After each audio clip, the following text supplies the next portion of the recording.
ओम प्रकाश सिंह चुहिया टोला वाले। Music by Mantu Manish.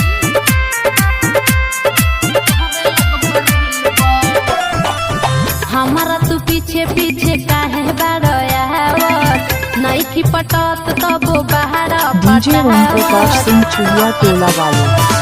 हमारा तू पीछे पीछे काहे बाड़यावत नहीं की पटत तब बाहर पटावत मिले के बुलावो तोरो नया नया फील पर मिले के बुलावो तोरो नया नया फील पर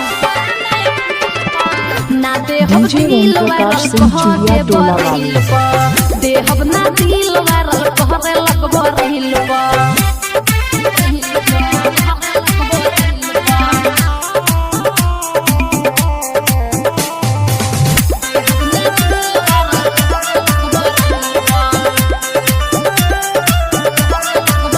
घरवा के ओरी हमरा रोज घूमे आवेला हमरा के देखेला तो घंट ही बजावेला।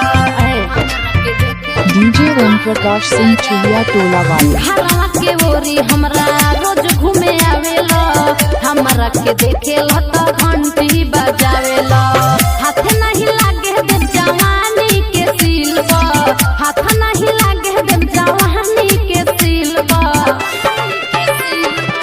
ना दे हम दिल वायरल कह दे बरहिल पर दे हम ना दिल वायरल घरे लगबो दिल पर।